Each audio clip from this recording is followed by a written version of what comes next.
the overlords of the New World Order, are now aggressively pushing for a worldwide one-child policy. The Chinese one-child policy was phased in gradually. In the 60s, when it began, you only had to pay a tax penalty. Only later did they imprison you if you had more than one child. Now the exact same proposals to penalize couples who have more than one child are being made in the United States, England, and Europe. In the push to reduce global warming, children, according to some, are the new culprits. A think tank in the UK says too many kids are what's making the planet worse, saying large families, anything over 2 children really, should be frowned upon as an environmental no-no, akin to not reusing your plastic bags, driving one of those big gas-guzzling cars, taking long trips overseas. The UK, in fact, has negative growth. I think Canada does too. That still, families in our rich countries shouldn't have more than 2 kids. The eugenics movement has now shaken off much of its Nazi baggage and is using people's legitimate concern about the environment as a cloak to conceal their real agenda. Everyone wants to breathe clean air and have good water, but the controllers of the environmental movement have done nothing but co-opt people's concerns and parlay it into support for global policies that further destabilize the third world and create untold misery. Phony environmental and conservation groups are now the biggest private landowners in the world. They lobby government to take property away from local populations, only to develop it themselves later.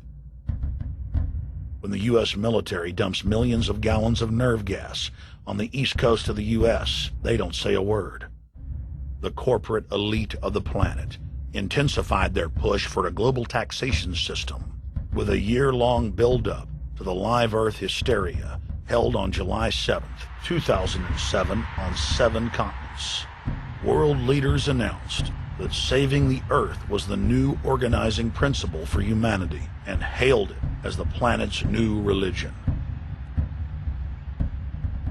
They claimed that CO2, which plants breathe, was killing the Earth, and that we must reduce the number of children we have to curtail our carbon footprint. Countries across the world marked the day by passing new carbon tax schemes and raising taxes on gasoline, natural gas, and electricity. It is a scientific fact that the sun is the main driver of planetary climate, and the measurements are clear. The sun is becoming hotter, brighter. It has been slowly increasing thermal output in the last 100 years, causing warming not just on Earth, but throughout the solar system. But the scientific facts and even the order of the planets didn't matter to one of the chief organizers of Live Earth, David Mayer de Rothschild, heir to the British arm of the Rothschild fortune, when we spoke to him. When I called Rothschild on the order of the planets, he just laughed, thinking the audience wouldn't get it. He continued to count on the population's ignorance and claimed that the global warming lobby has nothing to do with carbon taxes. I guess he hadn't spoken with his good personal friend, Al Gore. Global warming, the time for debate is over. I think what you have to realize is that being environmentally sensitive and making money aren't mutually exclusive. There's a lot of money to be made in addressing this issue. But you guys are gobbling up all the world's concern to just simply line your pockets and make kids read your book in schools and do all this. It's a business, just like you said, Rothschild. And it's not. Do you think I make any money out of this? It's the same thing. It's the same thing your your money-changing ancestors did. They're in Germany, Red Shield, and I'm calling you out, Red Shield. We know it's a scam. A pollution-based tax system, principally CO2. We're causing it mainly, vast majority of it. The consequences are bad and will be catastrophic unless we act. The polar ice caps of Mars are receding at several miles a year, much faster than ours, and that the moons of Saturn and Jupiter are melting. In fact, several of their moons were ice and are now liquid seas. Now, how are SUVs causing that, David Rothschild? That's because those planets are closer to the sun, my friend. No, Jupiter and Saturn are not closer to the sun. Neither is Mars. Yes, sir. I think you'll find, right, that the very simple matter, and what I wanted to say, and this is my final point, forget your taxation theory, because actually it's not taxation. Put a price on the carbon. A tax is the best way. Cap and trade can also do it. If there were a carbon-based tax, would there be a need for an economy-wide cap and trade system? They are not either or. We can do both. I am in favor of both. Now we will reveal what Barack Obama and his controllers' true agenda is.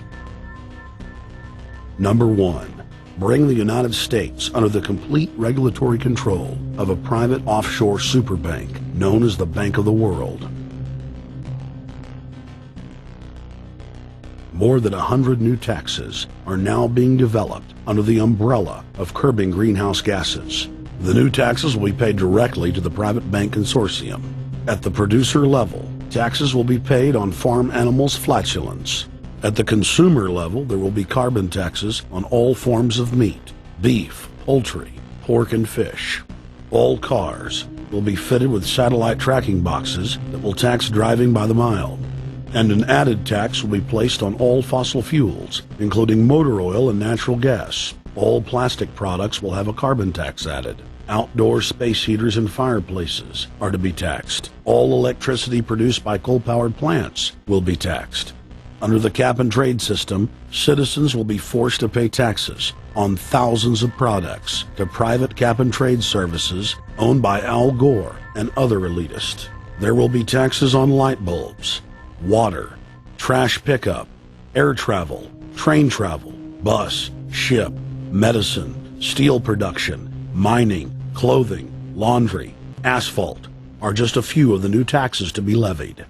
But to truly transform our economy, to protect our security and save our planet from the ravages of climate change, we need to ultimately make clean, renewable energy the profitable kind of energy.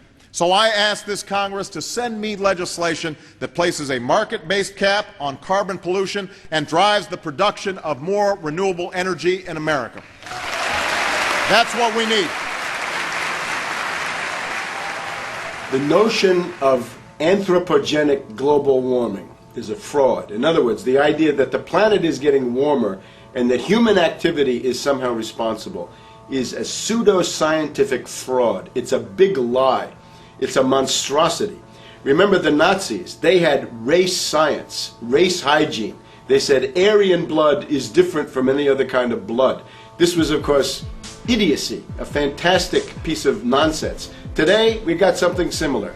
Global warming caused by human activity, and the answer to that is carbon tax plus cap and trade, according to the wishes of Al Gore, Prince Charles, and basically the entire world banking community, the world oligarchy.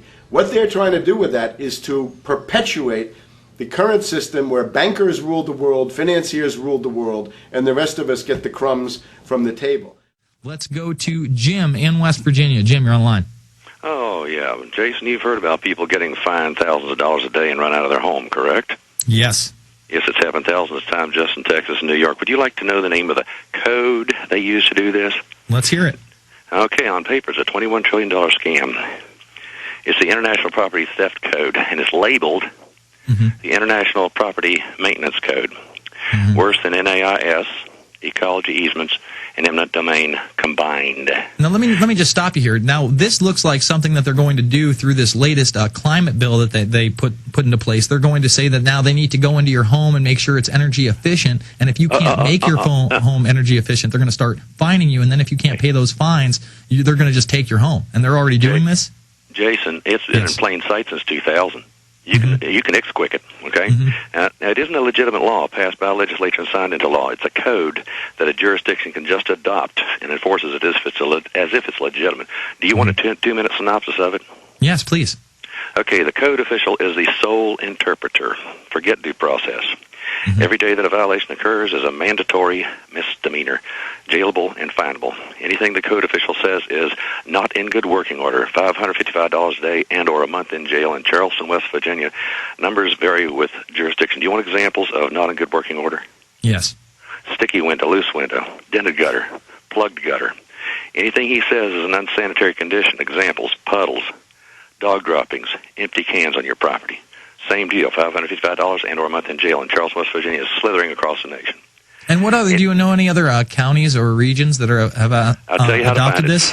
Okay. What's that? You go to www.iccsafe.org. Repeat, www.iccsafe.org. Look for adoptions. Click it, and you'll see where we know that it exists. But it is the awareness itself that will drive the change. And one of the ways it will drive the change is through global governance and global agreements. Do you understand how dark it is? How far down the line we are? How late it is?